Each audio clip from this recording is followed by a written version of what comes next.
Thank you, Mr. Lydon. Happy Sabbath to you all. It's really a treat for my wife and me to be here and spend part of this Sabbath with you and have some time to talk a little bit about what's going on in the work in the areas where we serve. Interesting for me to think about coming back to this area. Some of you probably know my father was the pastor in this area when I was in second and third grade, and I don't believe I've been back in the area since then. So we do hope to take a couple of hours tomorrow morning before we head back to the airport and head over toward Holland, which is the area that I remember most. We lived in a little town over there called Hamilton, which is where I went to school for a couple of years, and so we're hoping to swing by there and see if the old school's still there, and if we can find the old farmhouse where we lived, and maybe head over to Holland for a little bit as well. It is really a treat for us to be here. Very thankful to have the opportunity. Thank Mr. Moen for the invitation to speak to you today. Do appreciate that. We have really good memories of Mr. Moen from when we were at college. We were in the Young Ambassadors together. He was actually one of the choreographers, so he taught us all of those cool moves that some of you may remember from jumping out behind bushes and things like that from the old YA videos. You know, some of those you can still find them on YouTube, and there are some parents who've showed them to their children since then. Every once in a while I'll have a little kid come up to me and say, they look at me and say, "Did you used to be in the Young Ambassadors?" And I say, "Well, yes, I did." And they kind of look me up and down and they say, "You've changed." Yeah, we have. So we came up to spend a little time with Mr. Dubois a couple of hours this morning talking about his contributions in the French-speaking areas of the church. He is occasionally will translate sermons for us and has done some translating of articles in the past. We really appreciate his participation and look forward to that continuing. He has a wonderful level of French. He speaks very eloquent French. And I must say I'm very impressed to hear him speak English now, because when I first met him, when my wife and I first met him, he didn't speak English at all. He was a young man, as we were at the time, young people, working at one of the summer camps in northeastern France. And he made a wonderful contribution. I don't know if you know this about Mr. Dubois, but he plays the bagpipes. Anybody know that about him? He plays, well, he used to. I don't know. He said it's in a bag someplace now, stored away. But every day at the end of the camp day, as the sun was setting, he would go out and play the bagpipes, and that was kind of the end of the camp day. And that was a very memorable part of our camp in a little town up in northeastern France. So that's when we had the chance to get to know Mr. Dubois, and we've always appreciated our friendship and fellowship since that time. I was thinking back on the time when we were here as a family. I mentioned to my parents that I would be coming up here, and they were a little nostalgic, remembering some of your names in some cases, and names maybe of your parents or others that you knew at that time. We go back to the days of some names you probably have heard in this area, Roland Van Sloten and Norman David and some of the others. They were friends of ours, and Mr. Van Sloten in particular tormented us as children a great deal. He was famous for that. He had a kind of a wicked sense of humor, and he would tease us, and when we would get ready to tease him back, my mom would say, no, you can't do that to an adult. So he helped us grow in character while we were young. And I remember going out with my dad. The first time I ever went deer hunting was someplace in this area with some of those men, and I must have been about 7 or 8 years old, and it got really cold out there, and I was fidgeting, and I remember sticking my foot through a frozen stream and getting a boot full of water and sloshing around the rest of the day. Anyway, I fidgeted so much there was no way my dad was going to get a deer. No deer were going to come anywhere close, but he was a good sport, and we had some good times together there as father and son. So anyway, all that to say, there's a kind of a jumble of memories coming back, and we really do appreciate the chance to come back here. I thought I would just say a word about how things are going in the headquarters office. It's a very busy time right now. We had to shut everything down for almost a year when we just weren't able to have people in. There were travel shut down, even in-person services closed for 4 or 5 months. You'll remember that period. Well, now we seem to be making up for it, because since the restrictions are off, we're starting to have more and more activities coming in. This last week, for example, on Sunday, we had the FOI board, Foundation Outreach International, kind of a charitable arm that includes many members of CAGWA in it to oversee charitable projects, most of whom help our church brethren, but we have some that go out to the public as well. So it was wonderful to have that group in, and then we had the ministerial services team in, as was already mentioned. We got to share a few meals with them and talk about old times, and some of those are old classmates of ours from Ambassador College as well. So now it's just a kind of an avalanche of activities between now and the holy days. We have Foundation Institute that's coming to the end of its school year, scholastic year, and then we only have a 2-week break before we start the next one because we had to start late this year again because of COVID. So we have one school year ending, another school year beginning. We have this ministerial conference in the middle of it and other activities that are coming up. And then, of course, the feast days are early this year, early in the fall. So it's going to be a very, very busy time. But I will say that it's a very encouraging time in the office. The statistics as far as income and outflow have been very good. The church is in the best financial situation it's ever been in, to the point where you noticed recently Mr. Franks announced we were actually able to pay off our office building completely and still have the amount of reserves that we plan to have normally. So that's a wonderful blessing God's given us, and it puts us in a very sound footing for whatever may come in the future. We want to be ready for whatever may come down the pipe. It's just a very exciting time to be in the office, and it's a very encouraging place to work. We have a lot of younger people in the office, and that's exciting. If you happen to see the In Accord from 3 weeks ago, where we showed behind the scenes of what goes into making the In Accord, you saw a lot of younger creativity, a lot of energy and joy and humor, and that's something we really appreciate. Whenever the media department gets together, we always know, even if we haven't been informed, that there's a media meeting because of all the laughter that's coming out of the conference room. There's just a lot of energy and enthusiasm and desire to move the work forward, and we really appreciate having all that energy there. What I would like to do with the time that we have together during my sermon time today is do something based a little bit on what the Apostle Paul used to do after his trips. Now, I'm not comparing myself with Paul, I'm simply following his example. So if you would, turn to Acts chapter, read something that Paul used to do. Acts chapter 14. Verse 26. Now, this is the end of Paul's first voyage or trip, and those trips are called different things. The Protestants call them evangelistic trips or missionary trips, and we might call them by different things, but it was a trip that he made to preach the gospel in other parts of the world. Nowadays we can do that through the internet or through printed media. In those days, to preach the gospel, someone actually had to physically go there and explain it to people who were interested in it. So after a long trip through what today would be a number of different countries, and it took a lot of time, many months. It was dangerous to travel in those times. Shipwreck and all sorts of dangers were there. Finally, they made it back to their home base of Antioch. And that's what we read about in verse 26. From there, they sailed to Antioch, where they'd been commended to the grace of God for the work which they had completed. And when they had come and gathered the church together, they reported all that God had done with them, and that he had opened the door of faith to the Gentiles. So they stayed there a long time with the disciples. When Paul returned back to his home base, one of the first things he did was gather the church together and say, let me give you a report on what God did during our last trip. And just like today is the case, back then, the members of the church were excited and enthused to hear what's God doing in other parts of the world. People who don't speak our language, people who are in a different culture. And if we're doing something in the church, that's my responsibility.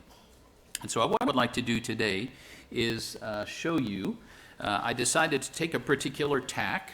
We're in an area or a time of the year when we're beginning to think very seriously about the Feast of Tabernacles and the fall feast. They're not very far away now. So I thought, let me give you some news of what's going on in French-speaking parts of Africa in particular. That's probably the most different from the life that we know. And let me focus for what we particular. That's probably the most different from the life that we know. And let me focus for what we have. If you can turn that screen just a little bit more, I'm getting mostly glare from the window. There we go. Okay, now I can see it. So 2 years of my life over across the lake over in Wisconsin, in Milwaukee. That was where I was born. And much of the church there at the time were first, second, or third generation German immigrants. A lot of the church came from Germany. Now, some from Sweden and other places as well, but mostly Germany. So I grew up hearing a lot of languages, and our daughters speak multiple languages, and et cetera, et cetera. So anyway, Long story short, I had this goal all through my childhood. When I can get to high school, when I can start studying a language, I'm going to take German. Well, by the time I got to high school, we were in a Jewish suburb of Chicago, Highland Park, up north of Chicago, mostly Jewish. So I signed up for German class. None of the Jews wanted to study German. And start studying a language, I'm going to take German. Well, by the time I got to high school, we were in a Jewish suburb of Chicago, Highland Park, up north of Chicago, mostly Jewish. So I signed up for German class. None of the Jews wanted to study German. Go figure. Why would that be? So I got the word came back from the administration of the high school, not enough students want to study German. You can wait till next year, maybe there will be more students who want to study German, or you can take another language. What's your second choice? And my second choice was French. And I had been thanking God that I got my second choice ever since then, because I realized I'm a much better fit for French than I would have been for German, and I wouldn't have married my delightful wife, whose first language is French, from French Canada. That would have changed everything. But because I started taking a language in high school, and I wasn't a straight A student, but I just kept after it. Every year I took French. Every year I could take French, I took French, and I kept taking French. Then I had the opportunity to go to a French-speaking area and spend a summer, and that made a huge impact. And gradually, little by little, it turned out that there was a facility there. There was an ease of learning it. And although when I met my future wife, a lovely French-Canadian woman at Ambassador College, we had the same speech class our freshman year. Her English was not really very good. My French was worse. But we had at least in common the fact that we were learning each other's languages, and eventually her English got better and my French got better, and the rest is, as they say, history. But just the fact of just keeping after it. There's no magic wand to learning a foreign language. You just have to spend time with it and keep after it. And then you'll find out some people have a gift for it and some have less of a gift for it. But the interesting thing is, if you go to Europe, almost everybody there speaks at least 2 languages. In the States, it's kind of like, wow, you speak another language? Well, in Europe, it's like, what, you only speak 2 languages? That's all? You know, and many people have a smattering of 3 or 4 or more. So it's not really that you have to be especially gifted with it. You just have to keep after it. You just have to spend time with it. So anyway, let me just close that off because that question was asked. But let me talk to you a little bit now and tell you some stories about what's going on among our brethren in French-speaking Africa. Okay. Of course, we checked all of this before services and everything worked. That's the way that always goes. It's on. Try to switch it off and on. Plan B.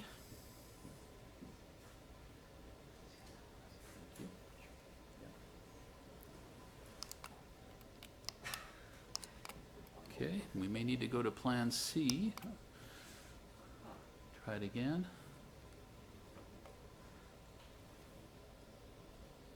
See if we can get it to work. Okay, we'll just advance it manually. Okay, let me start by showing you this slide. This slide gives you an idea of how large the African continent is. You may not realize how big Africa part, that's China. The part over in the Horn over there, it's kind of a tan color over on the right, that's India. And the countries that you see all along the north there, that's different parts of Western Europe.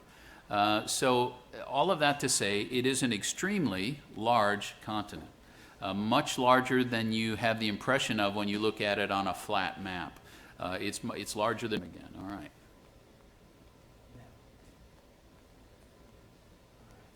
Okay, let me try it again. Okay, we're in business. Great, thank you very much. Thanks to the technicians back there. Now let me ask another question you may have. What in the world is the guy working in the French department doing in back there? Now let me ask another question you may have. What in the world is the guy working in the French department doing in Africa? People in Africa speak French?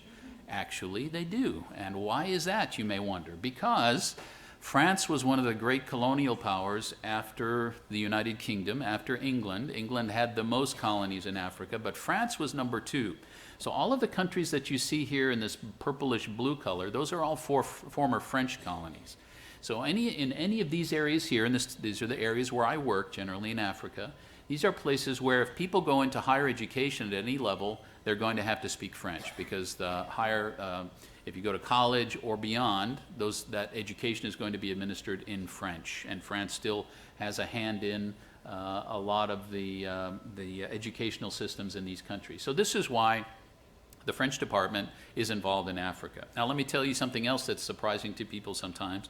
Most of the people that we serve in the French department don't speak French, because most of the people in these countries have never gone to higher education. So while they may have a smattering of French, they may have a little bit, mostly they speak whatever local languages there are. But we're going to work through local leaders who have had higher education with whom we can communicate. So most of the time when I go through a speaking tour in these parts of Africa, I have to be translated. I speak in French, and then there's a translator next to me who's going to translate French into whatever the local language is. So it's kind of interesting. Out of about 1,000 people that we serve in the French-speaking part of the world, probably 700 of them don't speak French. It's interesting how that works, but that's the way that is. Okay, now these are specifically the countries that we're going to be talking about, because these are places where we have church members who will be keeping the holy days. Now if we start from, let me see if we've got a laser pointer here. Sometimes they have one of those. There is one on, which one? Okay, there it is, I see it. So if we start over here on the left, you've got Ivory Coast, Côte d'Ivoire it's called, and it was called the Ivory Coast because there used to be a lot of elephants there and a lot of ivory. They're all gone now, there's practically none left. We have a very long, narrow country called Togo right here, where we have members. This is the country of Cameroon, getting into Central Africa. We have the Democratic Republic of the Congo, used to be called Zaire, you may remember that name. I often make the joke, although it's not so much a joke but true, it's called the Democratic Republic of the Congo. It is neither democratic nor a republic, but it is the Congo. And then we have two little countries, two of the smallest countries in Africa over here in East Africa, Rwanda and Burundi. And those are some places where we have among our largest number of church members. And then out here in a little island in the Indian Ocean named Mauritius, a beautiful little tropical paradise island, we have two members. And I'll show you those two members and tell you a few stories about them as we get along. So these are the countries that we're going to be looking at. Now, as we come to Côte d'Ivoire here to start with, you notice that there are some numbers.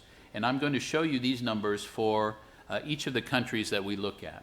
So in Côte d'Ivoire, the average life expectancy is 57 years. Now, that means some people will live beyond that, but many people won't live that long either. But if you take an average of every person who's born and you average out how long they live, it's going to be 57 years.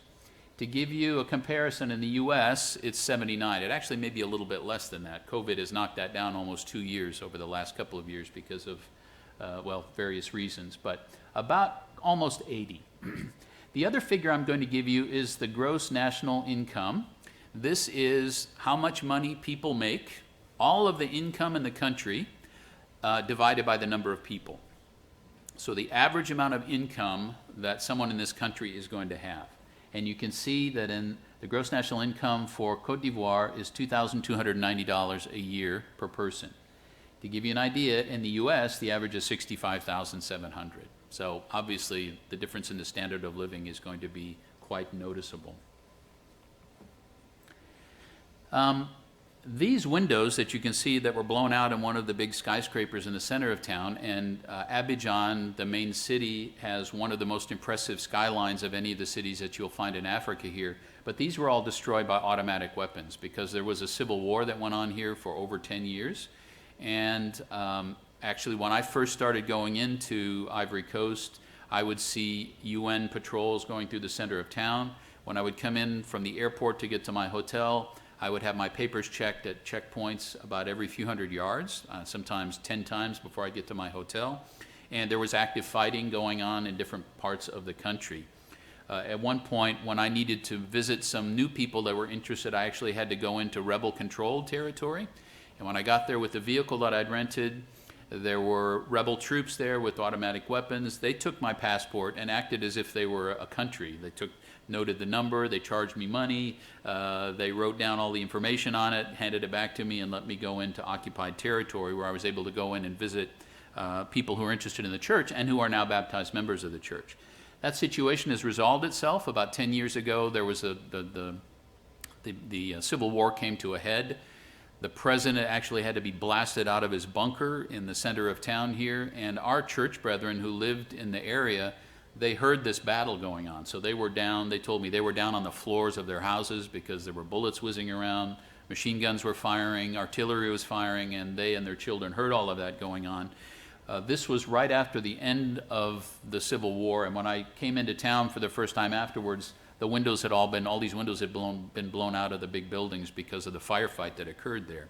So there's a tenuous kind of peace that's going on now. The violence is not all the way over, but this is where our church brethren in Ivory Coast, this is kind of circumstance that they live in now. This is just a passing kind of note. The infrastructure is not what we're used to. I spent 45 very uncomfortable minutes in this elevator in my hotel. So I stepped in the elevator at the first, I don't know, third or fourth floor. We're coming down. There are 6 people in the elevator and 6 people about my size, so well-off Africans. They tend to be a little heftier. It's a pretty small little elevator, as you can see there. We get to the ground floor and the power goes out. So the fan was running for a while to blow in some air-conditioned air. Mind you, it's 90 degrees outside and very humid, so when the air conditioning shuts down, you know it right away. And then after a few minutes, the lights went out. So we managed to pry the door open about an inch, and we wedged something in there so that, and there were 2 ladies who were panicking, we're going to die, we're going to suffocate, and the time just kept dragging on and on and on, and we were totally soaking. And it was a Saturday, so the normal team wasn't there. On the weekend, they were away, so the technician wasn't there. Anyway, we spent 45 minutes in this elevator before they finally got the door open. And I felt like I was leaving a concentration camp when I came out. We were soaked, and everyone went their different ways with a new lease on life. So that's the kind of thing that can happen. You just can't count on technology the way that we can. Now, we can't always count on it either, but over there it's a lot more chancy than what we're used to. So these are many of the members in the southern part of Ivory Coast, or Côte d'Ivoire. This was after a church service that we had. This is in a compound that you see around here. This is how many people live.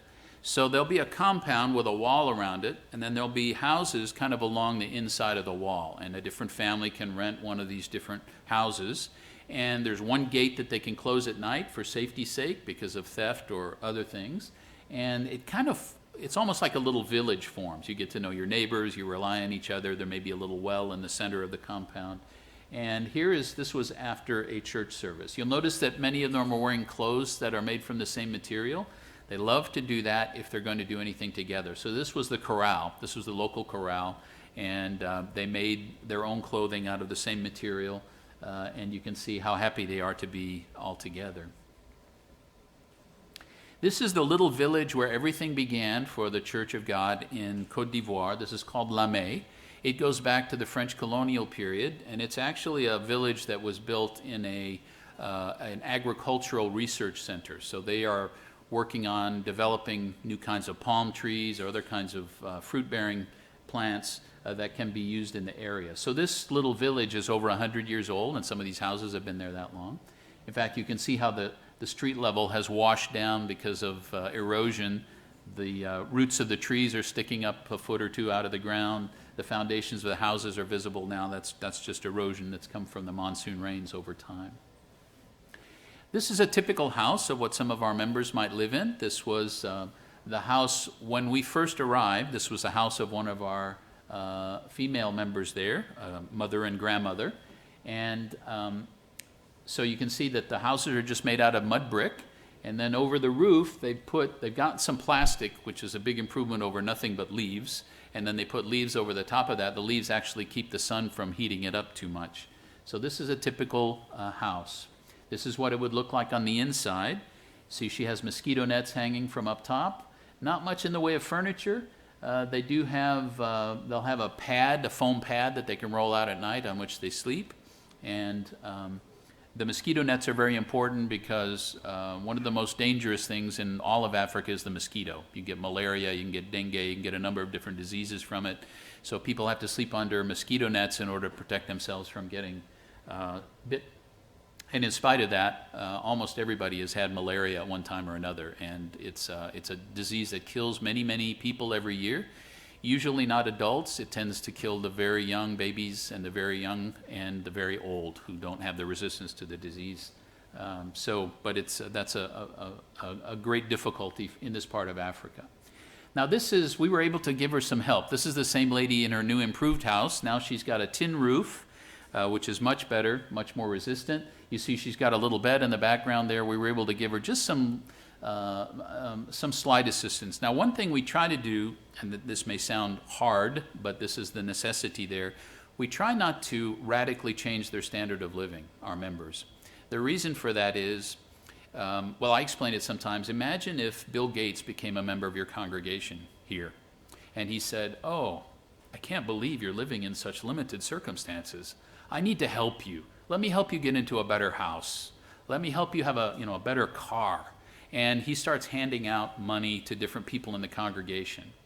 I think it's easy to see the complications that could come from this. First of all, it would be easy to get our minds focused on the material side of things instead of the spiritual side of things.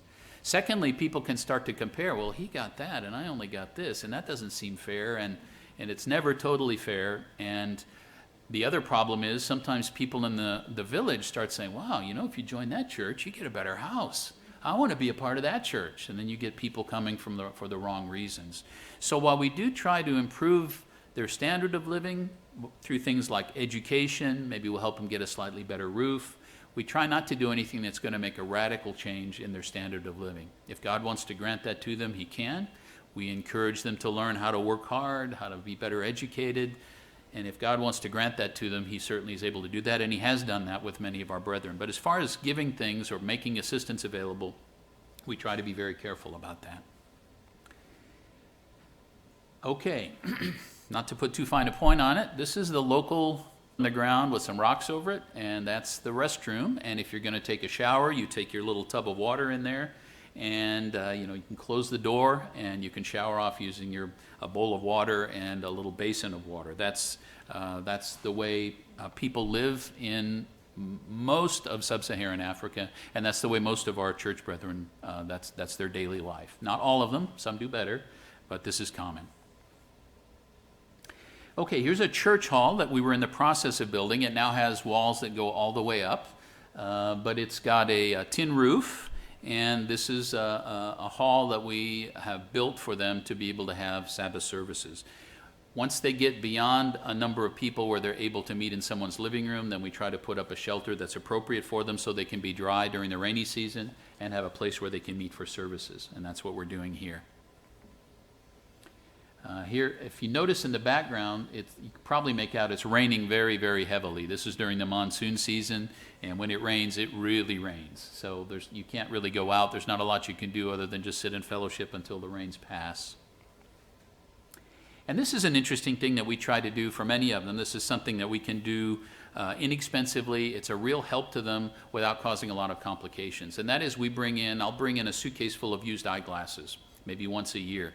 And then people who don't see clearly, either they need them to read or they need them to see farther away, they can come in, and we can't do prescriptions for them. They don't know what their prescription is anyway, but we'll set out a table of them, and they can just try on different ones and pick up a Bible and look at it. As you can see here, they're looking at a book. What allows me to read? How can I... About holy days, what's it like to keep holy days? The church hall that you just saw there, that will be a place where people will be keeping the holy days very shortly. That's where they have the Sabbath day. And this is how the festival meals will be prepared. Usually the ladies get together and work together, and they'll cook over a wood fire or a charcoal fire. This is how meals are prepared. And then they dish it up in plates, and people sit on their benches or they wait in their place, and then the ladies will come around and distribute a plate to everyone. The staples are rice. You might think of rice as being Asian, but a lot of Africans, that's their staple as well, is rice.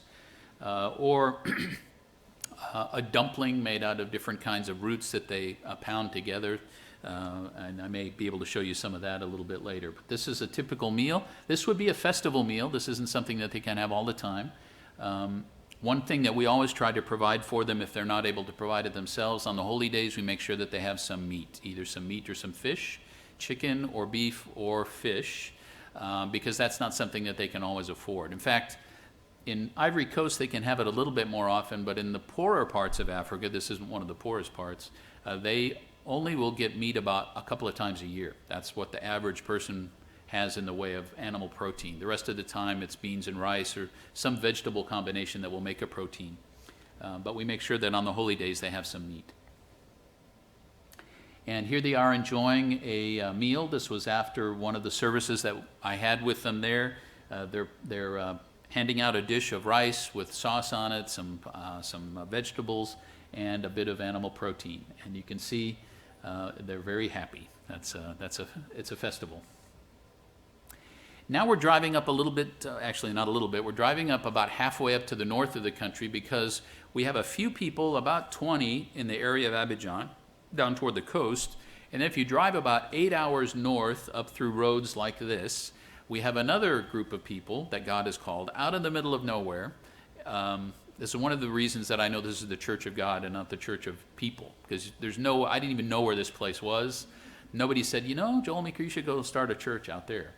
That's not how it happened. These people wrote and said, we're learning about the Sabbath. Come and teach us. Come and talk to us. Now we have about 100 people in this area, spread out among a number of villages, who are keeping the Sabbath and the holy days. About 25 of them are baptized. I baptized them in some very unusual circumstances, which I won't take the time to tell you about now, but stagnant ponds or rivers or streams, whatever. But this is what it's like to get up there. The roads are very poor. It's quite a challenge to make the trip. And then after about 8 hours, you end up here. This is the town of Man, and this is the center for the groups where we have churches meeting. A lot of times when I get called into a new village, it'll be something like this. There'll be a group of people who've seen some church literature maybe, they've heard about it, talked to a member, and they say, well, your pastor, come and talk to us. So we'll go and we'll sit under a tree. That's the coolest place in the village. And they'll bring their chairs and their benches around, and we'll just sit there and talk. And they'll ask questions, and we'll answer. And this is how the Word of God gets transmitted in these parts of the country, in these parts of the world. This is another church hall, because we have little satellite Bible studies, I guess you would call them. We have 6 or 8 of them around Man, some as many as an hour and a half away by vehicle, through bad roads and jungles and what have you. So we have little temporary halls that we can use for them to meet. And here's one of them. You can see there's a pile of bricks in the back that's not been finished yet. It's just kind of a temporary roof to keep the rain off during the rainy season. And so again, got everybody together that we could for a holy day. This was a holy day service. And you can see we're getting close to 100 people here now from a number of different villages. Food's provided, or at least supplemented for them. It all gets cooked, and then they dish it out into different plates for people. It all gets cooked, and then they dish it out into different plates for people. And let me just go back to this and explain a little bit. So for our members in this part of the world, when they go to the Feast of Tabernacles, basically all we need to make sure they have is 2 good meals a day. Now, we really try to give them 3 meals a day and have some breakfast as well. But if they eat twice well during the day, that's a feast. They don't need activities. They don't need excursions. They don't need any of that. If they eat well twice a day, that's a feast, because that's not something that they have most of the year. So to eat well and to be able to fellowship and have Bible studies and talk and learn and maybe watch the children play, that is a wonderful feast for them. Okay, moving on now to Togo. Average life expectancy, 60. Gross national income, the average person makes in a year, $690 a year. So you can imagine if you break that down, what does that come out to? About $2 a day, something like that. Try to live on that. That's not easy to do.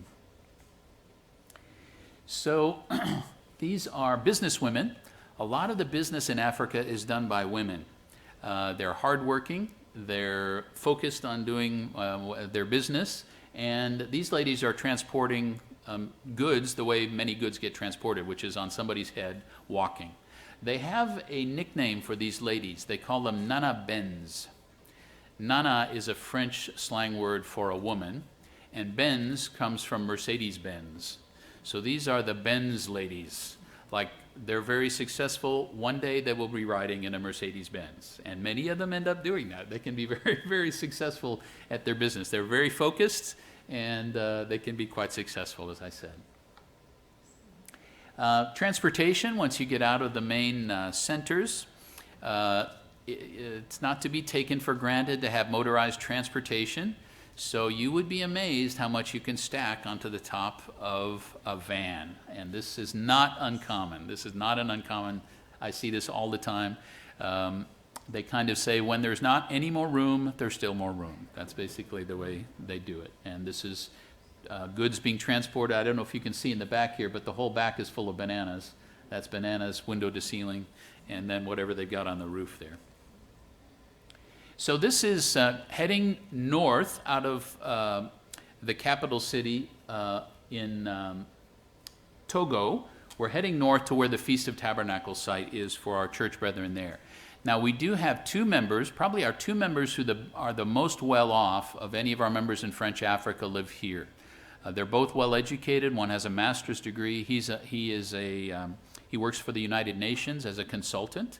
And he's well enough off that he actually owns a car, and his wife, who's a businesswoman, also a member of the church, also owns a car. This is the only family we have that has two cars, and actually only probably out of 1,000 people, we only have about 3-4 families that I know of that have a car at all. It's just very uncommon for that to happen. So we're driving up north into a cooler part of the country to the Feast of Tabernacles site, and this is it. This is actually the family compound of one of our church elder there. Mr. Aliagbedzi is his name.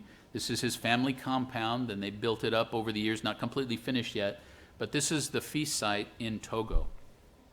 So this is the hall where they have services.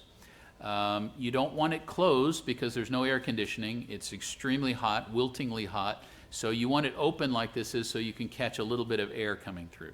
And sometimes they'll even have a fan if they have electricity.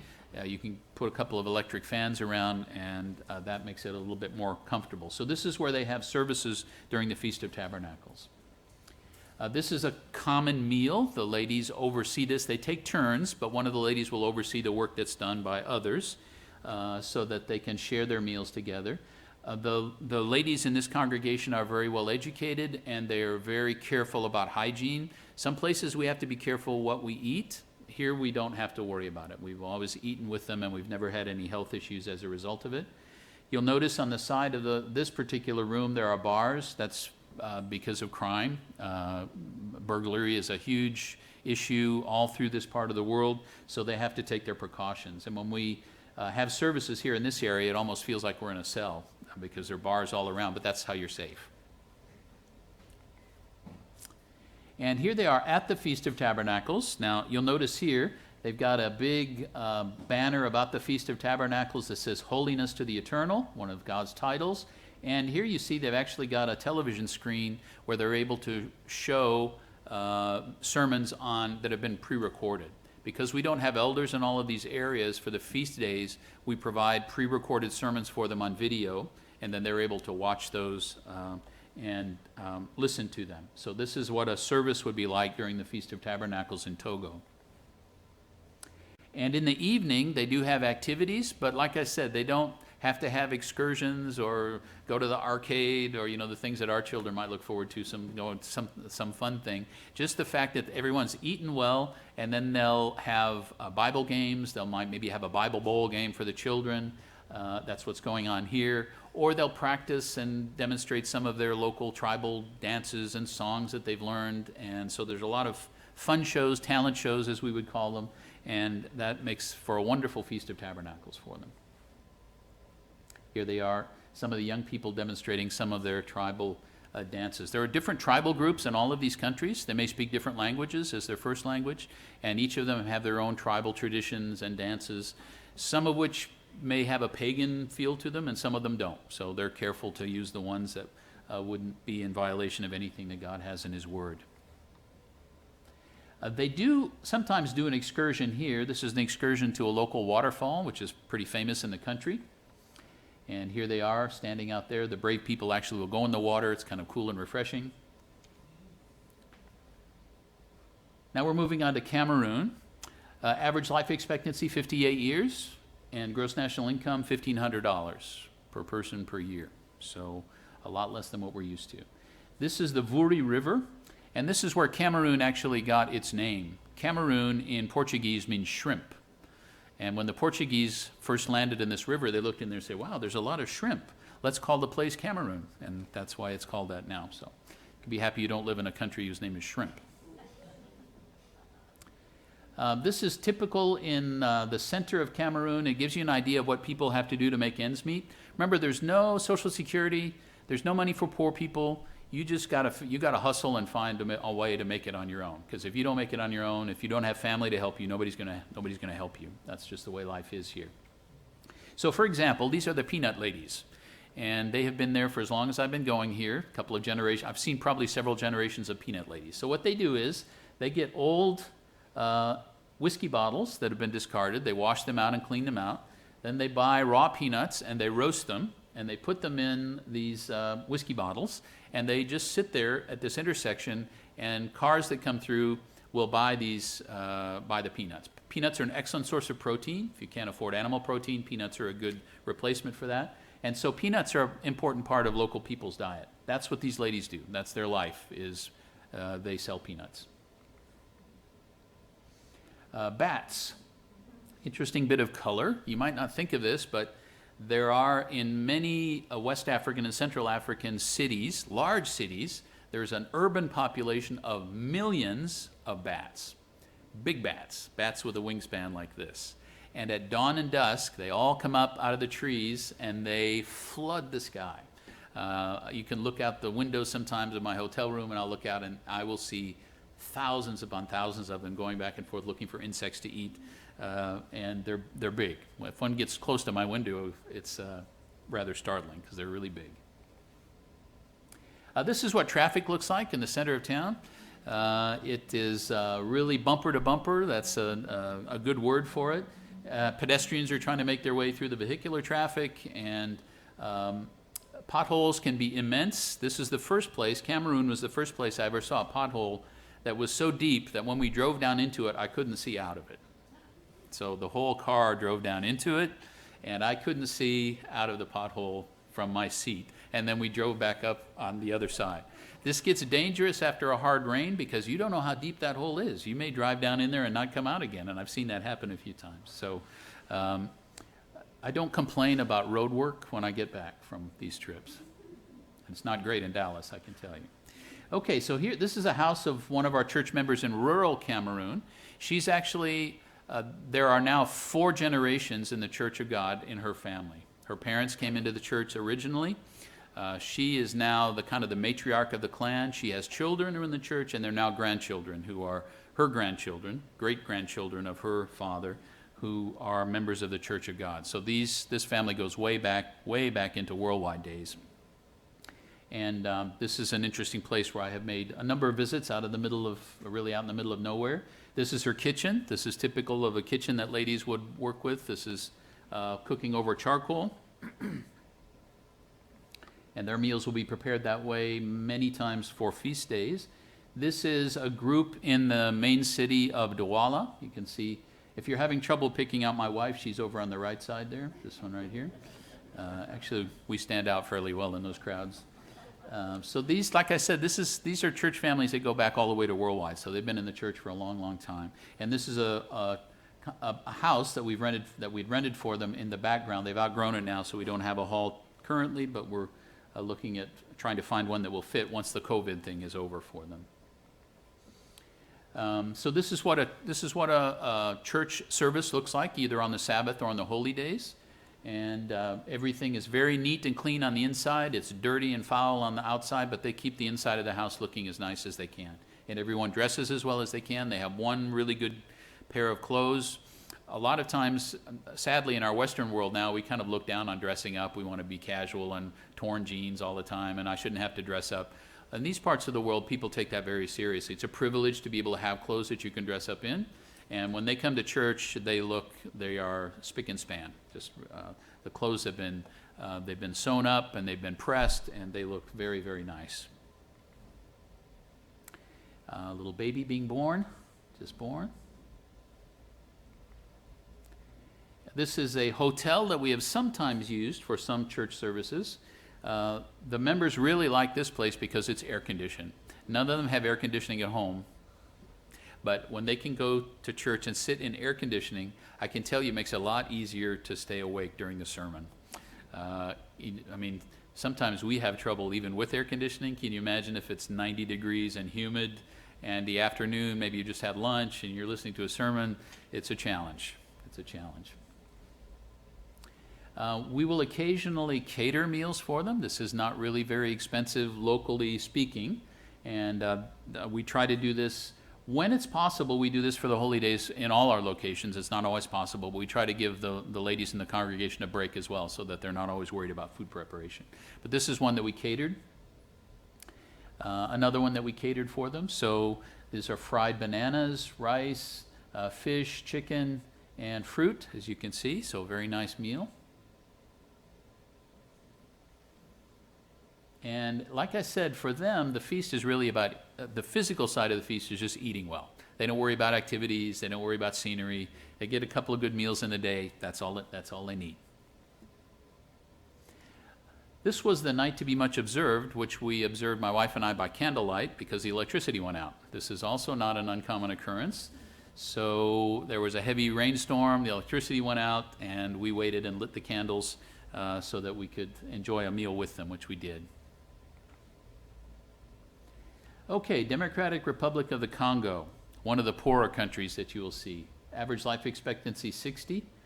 Gross national income per person $520 a year. Very, very poor.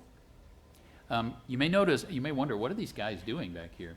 This is a bush taxi, and these guys actually work for the taxi. So they want paying customers on the inside. They're not paying customers, they work there, so it's like they just hang on however they can. And when the taxi pulls in, they jump off and they yell what destination it is, and people will come and pay and get in. And you probably wouldn't believe how many people you can get in one of these. I've had to do this a couple of times. It wasn't planned that way, but if my vehicle breaks down, we end up doing something like this, and it's pretty snug inside. This is one of the popular quarters of Kinshasa, the main city, the capital city of the Congo. We have to drive through here to get to where some of our church brethren live. This is a pretty dangerous section of town. There's a lot of theft here. So no matter how hot it is, we have to roll the windows up until there's just a crack at the top to make sure nobody reaches in inside to grab whatever we might have on us. The taxis in town are not air conditioned, so it gets pretty toasty as we drive around. This is a typical street in Kinshasa. We have church members that live on streets like this. Actually, one of our members lives here. During the rainy season, it can get pretty difficult because the runoff makes it difficult to get around. There's a lot of flooding. This house right here is a house where one of our church members lives, so we were going to make a visit there. This is how a lot of people make their living. This is someone who sells shoes. So they bought a box of used shoes that will come from someplace, often in the States, and they'll shine them up and biff them up as much as they can, and then they set them out and sell them, and that's how they will make their living. They get a lot of used stuff or seconds that can't be used here. So it always makes me laugh when I see T-shirts in the middle of Africa that says Pittsburgh Steelers. Or there was one for the Wisconsin Dells. I thought, really, Wisconsin Dells? And someone's wearing a Wisconsin Dells shirt over there because that's what they could. Almost everything that people wear here is seconds or used clothing. This is the wife of one of the families there. She's probably the best off of any of them. You can see she actually has a little electric stove. That's extremely unusual. And here's one of the church women, a widow with her children, and she's standing in front of her house. You can see her house is just made out of corrugated tin. And then during the day, they just drape a piece of cloth over it to mark the doorway. You want as much air coming in and out as you can there, and then she can actually bolt that with another door made out of tin during the night. Here's my wife at Simon's place. Simon is a man that I baptized a couple of years ago, and you can see his job is he repairs electronics, used electronics, and then sells them again. So that's what's going on here. We went to visit him in his home with his family. This is the street outside our church hall. So we've rented a house in Kinshasa, and this is the street in front of it. This is typical of what a popular section of Kinshasa would look like. And here is the congregation in Kinshasa in front of our church compound. Now you'll notice there's a wall and there's razor wire across the top of it. We didn't put that there. That came with the house that we rented. All houses have to have that to try to keep the theft down. And so we're out in this really dirty, unsanitary street, but once you step through the walls, things look a lot cleaner. Now, the walls are still a bit spotted. That's from just mold that comes from the tropics. You have to repaint almost every year to keep that from happening. But once you get inside the house, you can see it's extremely clean. They keep it as clean as they can to honor God and to have a nice place to worship Him on the Sabbath day. So this is one of our church services. Singing hymns. This is before the new hymnals got there. Because the power goes out so much, we have some cells so they can charge a battery, which we have here in the corner, and that means at least at night they can have a bulb burning. Otherwise, there's no power at all in most of the time in the evening. So this is fellowshipping after a service. This may seem like a strange way to fellowship. Look how everybody's lined up right against the wall there. Any idea why that is? That's where there's shadow. That's the only place there's some shade right there, so you don't want to sit in the sun if you can avoid it. Now, this is the way meals are served on holy days. So in this case, we actually had we had a caterer come and do the cooking during the service, and then she set out plates for everyone. We can cater as many as 100, 120 people on a holy day here in Kinshasa.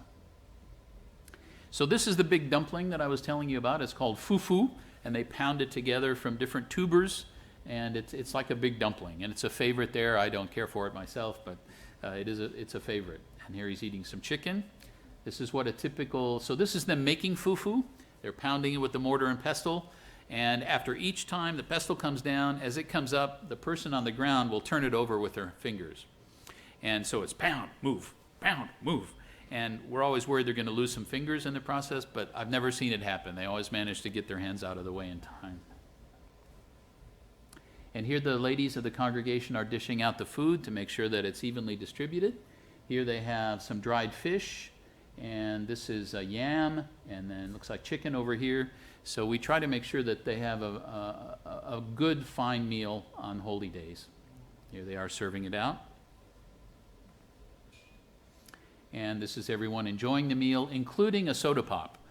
Soda pop is not to be taken lightly either. That's something that adults appreciate because they can't have it that often. It's too expensive. And here we are enjoying a festival meal in the back part of the courtyard of the church hall in Kinshasa. We have had an excursion once from the feast here. This is out to be closely related to us, whatever. Anyway, this is the only place in the world where they're found. They only live in the Congo because they will not cross water. Chimps and others will swim across water if they have to. The bonobos won't. So they're trapped in this little island area in the center of the Congo, and the study of a lot of at any time soon, because there's a war going on in this whole area through here. A lot of violence. It's not safe for me to go. Even UN representatives have been murdered as they've gone out to try and investigate different things. So I can't go out there because there's a war going on in this whole area through here. A lot of violence. It's not safe for me to go. Even UN representatives have been murdered as they've gone out to try and investigate different things. So I can't go out there.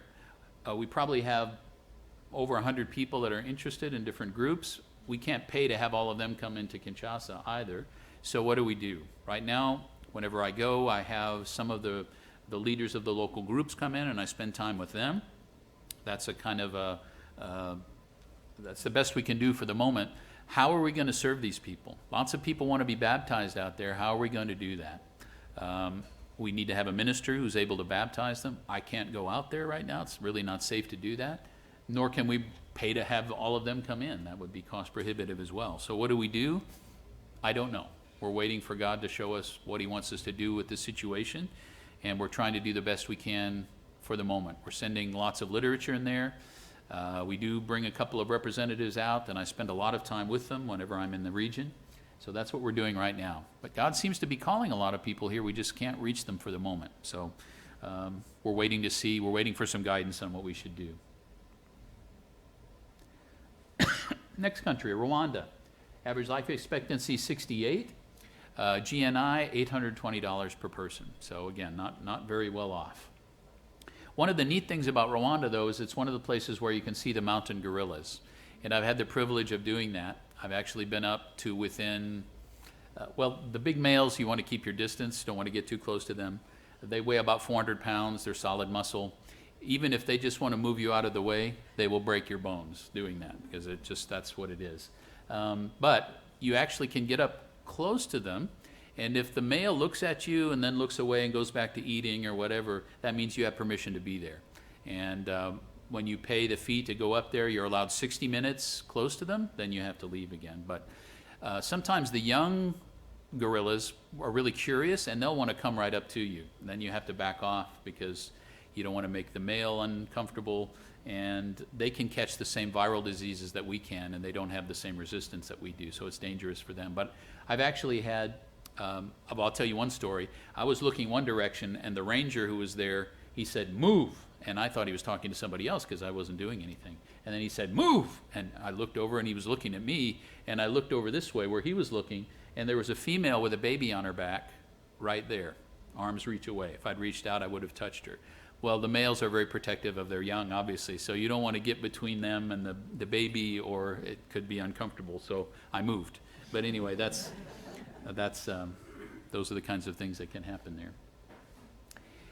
Rwanda, probably the first thing you think of when you hear that name is the genocide that happened in 1994. This is a genocide memorial in Kigali, where they tell the stories of people who were killed.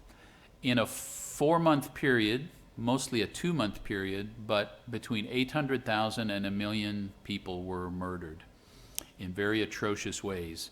A lot of them were killed with machetes or clubs with nails sticking out of them, that type of thing. And it was just, it was genocide. It was really an attempted genocide. Some of our church brethren lived through that, and they have memories of that. Our elder there, Mr. Mundeli, and his wife actually hid young Tutsi children, students, up over the false ceiling of their house. They hid them up in the rafters. And when the militia arrived, they said, "We know you have children, and we know you have people here. Tell us where they are. We're going to shoot you." And Mr. Mundeli was away. Mrs. Mundeli said, "I don't know. You have to talk to my husband." And anyway, they risked their lives to save these students from local schools. One of them actually panicked and fell off the rafter, fell through the ceiling. That one was taken out and killed with a machete just a few yards from their house. But they did save a few others who were not found. And to this day, those young people who are now married and have children of their own, they come back to see the Mundelis pretty much every year to thank them for risking their lives in that way. That's what some of our church brethren did in a very difficult, you can imagine a circumstance like that. Are you going to risk your life, maybe the lives of your children, in order to save these people who are not of your family? That's what they did. So it's quite a touching story. This was the group that was gathered together when we had our leadership training classes in 2019. We're hoping very much to be able to do this again now in 2022. We plan to begin our leadership training, international leadership program. This is all of the church members from Rwanda, plus the leadership trainees who came in from a few other countries in Africa. And it was a very joyous time for everybody to get together and to be able to meet. Interestingly, the people who came in from other French-speaking areas, the only language that they had in common with the Rwandans was French. They could not speak their local tribal language. It's incomprehensible to each other. So that's an interesting fact of life in this area. We do have, let me just briefly mention that we have a wonderful FOI project, Foundation Outreach International. This is Dr. Greg Schwartz, who's a dentist who lives in North Carolina. He's been going for about 10 years now. He goes in and volunteers his time, brings in a lot of material, and provides free dental care for our church brethren there. Not only that, he works with local dentists and trains them in some of the latest techniques to improve the level of dentistry available in Rwanda. We also have, this is a young woman from Guatemala, church member, daughter of one of our elders there. She's also a dentist. She came in to help out. This young man, Dieudonné, is a local Rwandan fellow. The church paid for his schooling all the way through his life. His parents couldn't afford to do that. He's now a dental technician and earns a good living. He's able to pay his tithes into the church, and he also helped out with this project. So that was very encouraging. And you can see a wonderful smile here from one of our church members. Dr. Schwartz has become very well known in Rwanda because he's been doing this for so long, and he set such a good example for so long. If you say in Kigali now, if you say, I just saw the American dentist, that's all you have to say. They know who you're talking about. He is the American dentist. He knows members of parliament. He's been invited to tour parliament. He's personal friends with members of parliament. He's become quite well known in Rwanda because of this, and it reflects very well on the work of the church. So that's wonderful that he's been willing to do that for all these years. This is Verlin. She is originally from the Philippines, but she and her husband came to, she's also a dentist, trained in the Philippines. She also provided dental care, especially for children. She looks quite young herself, and so she handles the children for their dental needs. We also have a project that goes along at the same time to teach English. Rwanda used to be French-speaking. A couple of years ago, they decided they wanted to make their main European language English. And so now anybody who has even a basic understanding of English, it's a real leg up to being able to go to school or get a better job. So we've had 2 years now where we've taught basic English to church members who want to give that a try. And here we are, here they're practicing their English to members with each other, and one of our American volunteers in the background. This is Etienne Rutamunyanye. He's one of our lead church members there, and I want to show you this because this is his house, which he built himself. And most of our church brethren there have built their old houses out of mud or mud brick. This is mud brick. He tells me I use mud and I throw a little cow dung in because it makes it stick together better. So this is his house. Very clean on the inside, as you can see. This is Matthias and Grace, another family there. I show you this one to tell you Matthias's story. He told me his story. When he was a young man, about 18, he was just walking along the street in Kigali. An army truck rolled up. A couple of big guys got out, grabbed him, and threw him in the back of the truck. He was in the army. That's how it happened. He was sent off to fight in the Congo, neighboring Congo. He said he had to eat things that normally you shouldn't eat. He saw friends of his die. He thought he was going to die on a number of occasions. He didn't. He said, my life is at an end. He said, this is not going anywhere. He made it out of the army barely, and then one of his teachers knew about the truth, knew about the plain truth back in the day, and later on the good news, and he became a member of the church. He's married, he has children now, and when he tells you his story, he has a big smile on his face. He said, it is amazing what God has done in my life. He said, I thought my life was over. Now look at me. I have a farm. I have land. I can farm. I have a wonderful wife. I have children. I never thought I would see this. And he's so thankful to God for having made that difference in his life. One of the more striking stories there. This is where they hold the Feast of Tabernacles, the church hall there. You can see they're set up to actually have booths on the outside.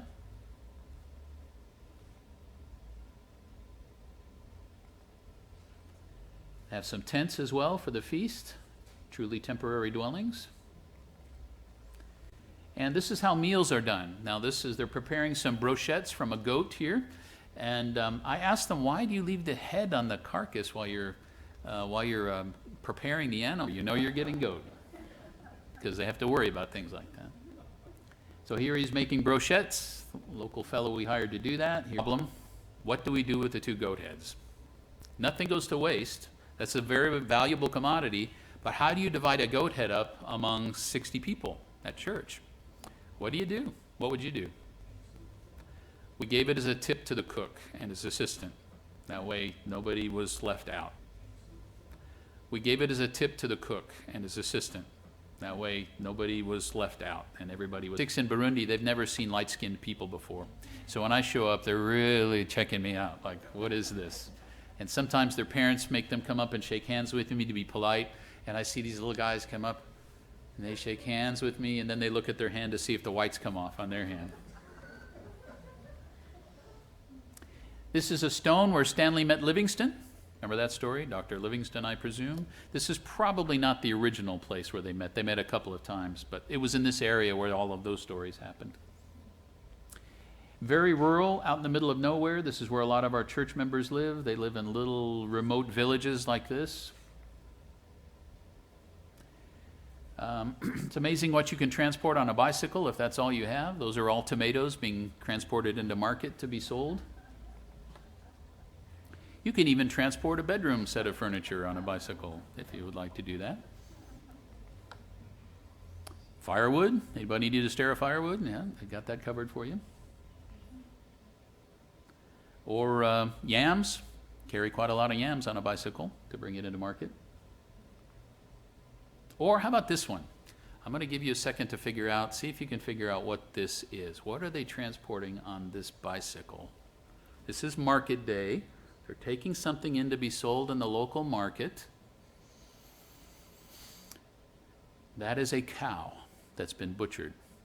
And because they don't have baskets or things to transport the cow in, they butcher it, cut it into pieces, and they wrap it up in the skin of the cow, which is what's draped over the bicycle, and they take it in to be sold in the local market. This is not uncommon. I've seen this many, many times. Different world. And this is Lake Tanganyika, the fourth largest lake in the world by volume. It's extremely deep, over a mile deep, and several hundred miles long. It's not that wide, but several hundred miles long. So we've done some baptisms here. We do have to watch out, though, because there are hippos and crocodiles that live in the area there. So I have on more than one occasion baptized people in bodies of water where there are known to be hippos and crocodiles. So we have people out watching on both ends, and I talk to the local people. Have you seen any around recently? No, it should be okay. We try to go where there are rocks because the crocodiles don't like the rocks and the hippos don't either. But those are things you have to watch out for in this part of the world. And this is the main hall that we have for the Feast of Tabernacles. We have over close to 500 people now that are attending the Feast of Tabernacles in Burundi, and all of them can get in this hall. We probably only get about 250 Americans, but you can get a lot more. They're a lot thinner than we are. You can get a lot of Africans in there in that space. Here they are, and this is just a Sabbath service, not a holy day here, but singing hymns. And they're all waving at you. I said I was going to take the... So they can mass produce a lot of plates for holy days, and that's the way this works. That's what they'll be doing during the Feast of Tabernacles this year, while we're wherever we're going to be. So here's a typical plate. Some French fries, a little chicken, tomato, some spinach on rice. Another version of that, some beans in there as well. And finally, Mauritius, this isn't going to take long. Average life expectancy 75. GNI 12,740, so quite a different. This is almost a European country, not quite, but almost. This was colonized by the British and the French. Most of the people who lived here were brought in from India, some from Sri Lanka, some from Africa as well, and from Madagascar. But it's a vacation destination for a lot of Western countries in Europe. So they have a pretty good infrastructure. You can sail, you can scuba dive, you can go on a submarine. You can walk with lions.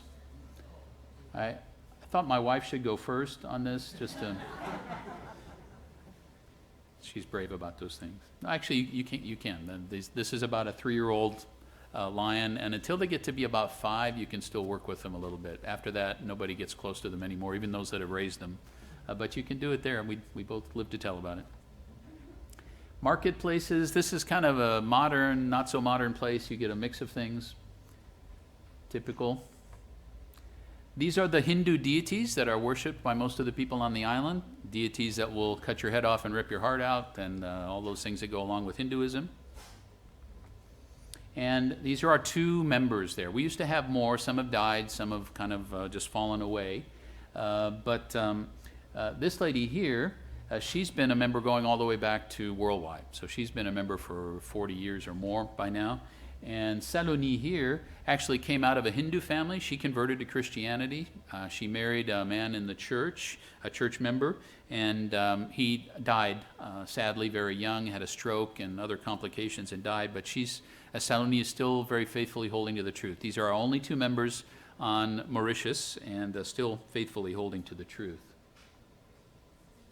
So we can go ahead and turn that off now, the projector, if you want, or at least blank it out. Let me share a couple of thoughts with you before we close.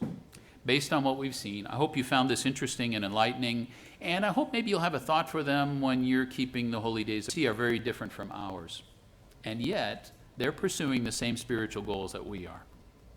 They're seeking first the kingdom of God and his righteousness.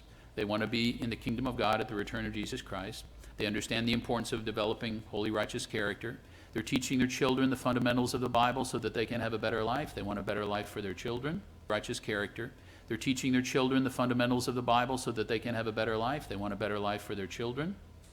And yet, they're doing that on $1 or $2 a day. Sometimes I think in our more comfortable circumstances, we imagine that if we didn't have certain things, we just couldn't live. I couldn't live like that. Yeah, you could. You wouldn't like it. I wouldn't like it either. But you could. And you could pursue God's calling in those circumstances. That's what they're doing. They're pursuing the same things that we're pursuing. They're just doing it in very much more difficult circumstances. So I hope we'll be maybe a little bit more thankful for some of the things that we can so easily take for granted. We can compare ourselves in our wealthy West with people who have more than we do and think, wow, I'm just one of the poor people. Yeah, maybe in the West we are. We're not the wealthy and the powerful. But compared to most of the population in the world, you're in the top 2 or 3%. You're in the top 2 or 3%. And that's something we shouldn't forget.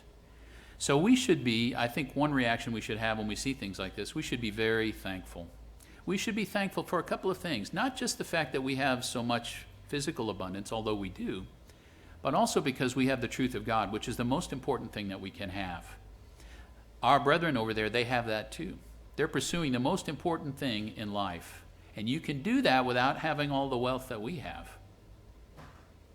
And they're doing that. We are a very, very blessed nation. Now, God's beginning to take some of those blessings away. I believe that. And we're going to see more of that as time goes on because of the sins of our nation. But we still have it very, very good. And we should be thankful to God for what we have. In Colossians chapter 4,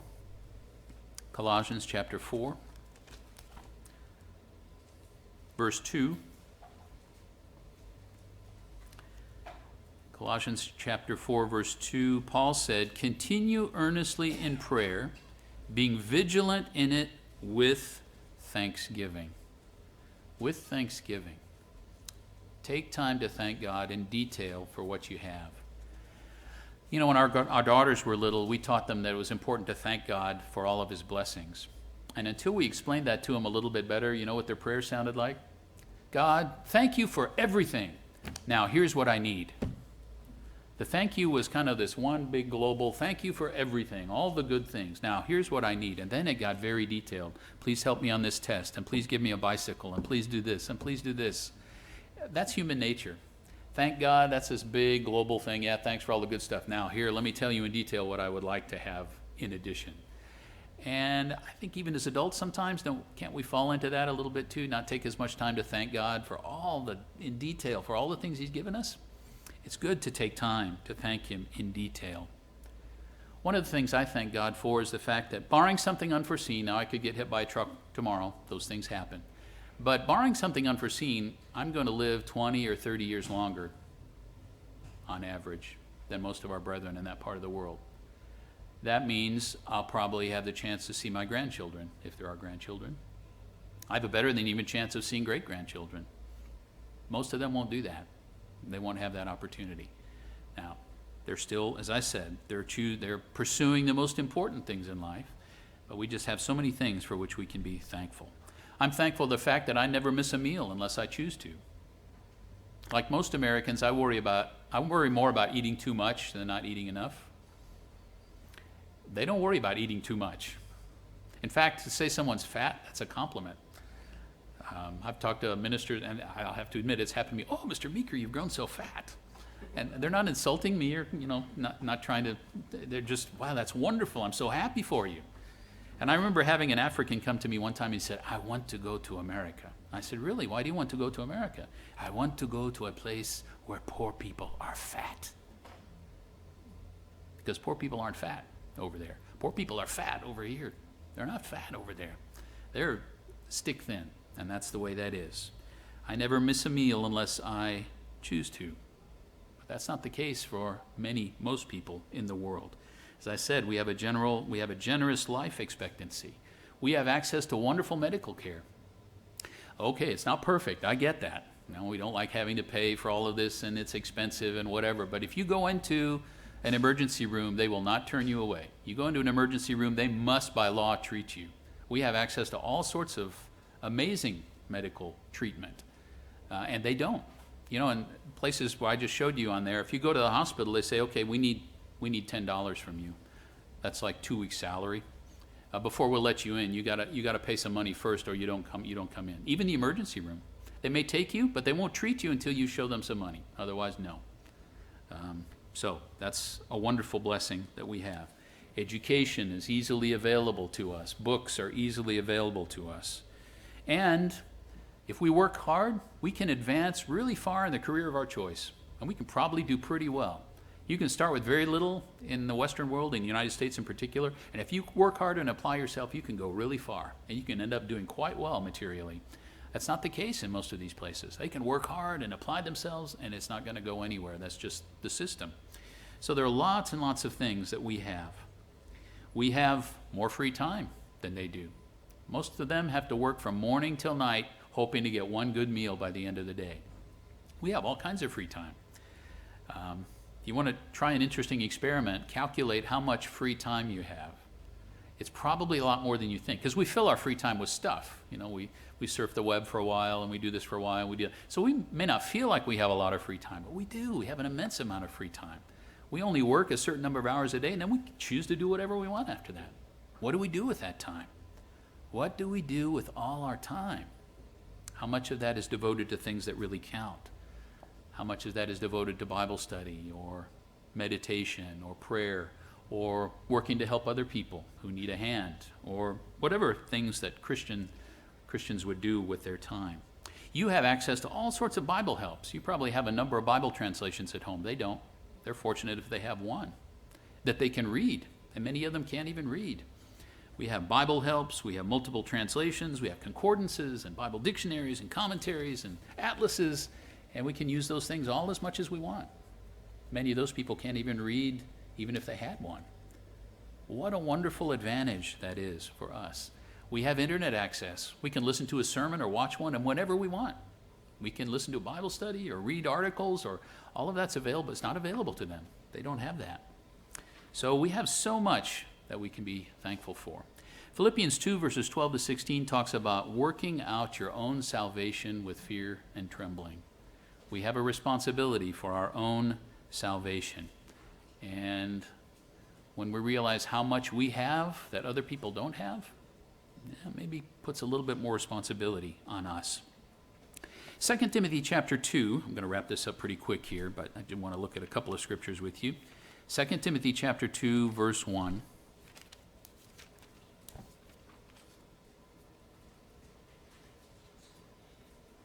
Sorry, 1 Timothy chapter 2, not 2 Timothy. 1 Timothy 2, verses 1 and 2. 1 Timothy 2, verses 1 and 2 says, "Therefore I exhort first of all that supplications, prayers, intercessions, and giving of thanks be made for all men, for kings and all who are in authority, that we may be able to lead a quiet and peaceable life in all godliness and reverence." That we may live a quiet and peaceable life. Thus far, we don't have to worry about that too much. Maybe we do a little bit more now than some years ago, and it's probably going to get worse, I'll grant you that. But that hangs in the balance for a lot of our brethren in Africa. There's no guarantee they're going to live a quiet and peaceable life. There are dictators, there are warlords, and all of that can change in a moment. So where I'm going with that is, if you have a thought to remember these people, please pray for them.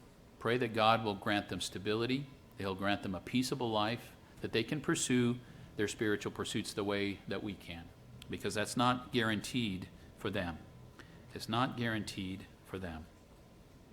Also, when you hear about those of us who travel on behalf of the church, you hear from me from time to time, and in Accord, we mention others that travel on behalf of the church as well. Please think of the men that do that, the men and women who travel on behalf of the church. It's not an easy thing to do.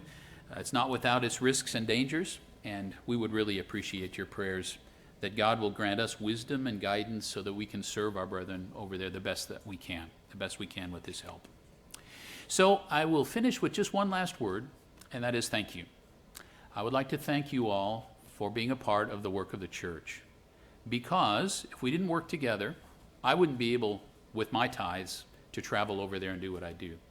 Even if we put my group of acquaintances in the church together and they all pitch their ties in, I wouldn't have enough money to be able to go and serve those people over there. It's only because we work together that we can delegate men to cover different parts of the world and go there and serve them, teach them the truth, make sure they have a place where they can meet on the Sabbath, help them grow spiritually speaking. Brethren, you are making that happen through your prayers, through your tithes and offerings. You're participating in that work.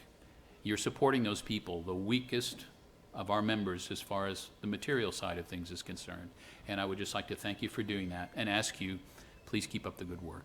I hope this has been interesting and thought-provoking for you. It's been wonderful for my wife and me to be here with you and look forward to talking with you after services. And thank you for your warm welcome.